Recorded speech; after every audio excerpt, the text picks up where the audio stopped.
Une semaine après le déplacement à Belfort, qu'avez-vous retenu de cette rencontre? Était-ce plutôt un bon point ou un nul frustrant? Non, je pense que c'est un nul,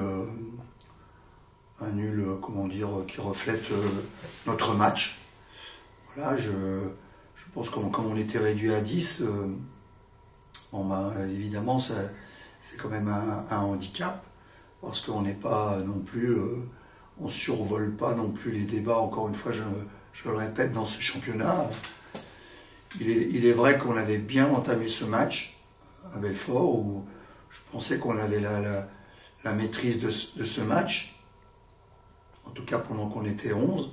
Et puis après est survenu ce fait de jeu où évidemment on est pris et on a un joueur logiquement expulsé. Et donc après, ma foi, ça s'équilibre et je pense que finalement c'est un bon point. Sur ce match, on a perdu Cunin qui sera suspendu pour le prochain match. Babana a sorti de blessure à sa réunion et malgré tout, il y a Robert qui a montré de belles choses à ce poste et Cameron qui est disponible également.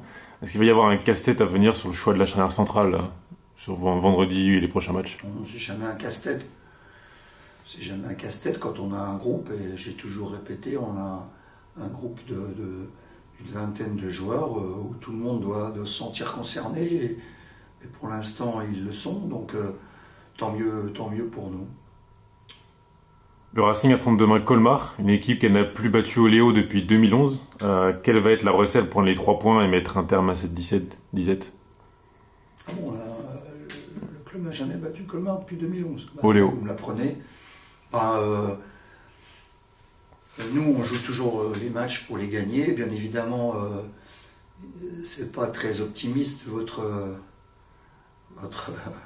récap. Mais bon, moi, je suis optimiste, je crois en mon équipe et il n'y a pas de raison.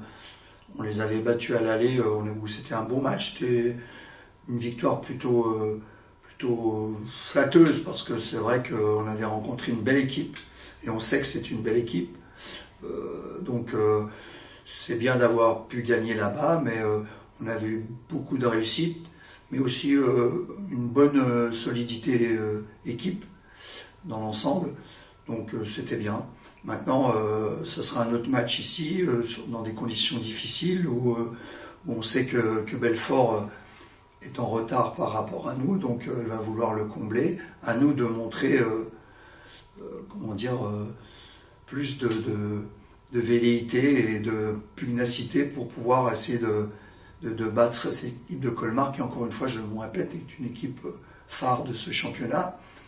Je les ai vus jouer contre Sochaux dernièrement et j'ai trouvé qu'ils avaient effectué un bon match, mais malgré tout ils avaient perdu, donc ça veut dire qu'il y a des failles dans cette équipe. Il faudra qu'on soit à la hauteur, nous, surtout. Le Racing affronte Colmar, donc une équipe phare, puis Jura de Loie, un autre concurrent direct au titre. Est-ce que ce mois de février peut être déjà décisif pour la fin de saison? Bon, écoutez, moi, je me concentre sur Colmar, parce que c'est le prochain match, et je leur dis tout le temps à mes joueurs, celui qui compte, c'est celui qui arrive. On n'est pas, nous, dans un sport où on peut se permettre de penser plus loin que le prochain match. Pour l'instant, moi, ce qui m'importe, c'est concentration au maximum sur Colmar, pour essayer de prendre de la distance sur cet adversaire qui, encore une fois, est redoutable. Et pour finir, vous qui êtes revenu par amour pour le Racing au club, ça doit être un plaisir pour vous de passer la Saint-Valentin sur le banc du Léo? Oui, je suis revenu par amour de ce club, c'est un grand mot. C'est un club qui m'a permis de faire ma carrière de joueur professionnel, et donc évidemment c'est toujours une place à part dans le cœur quand on débute dans un club qui vous fait grandir. Ce club m'a fait grandir, donc oui, je suis revenu dans ce club avec plaisir. Amour, c'est peut-être un peu fort, mais pourquoi pas. Tant mieux si justement on pouvait être récompensé, ou si je pouvais récompenser le club avec une victoire.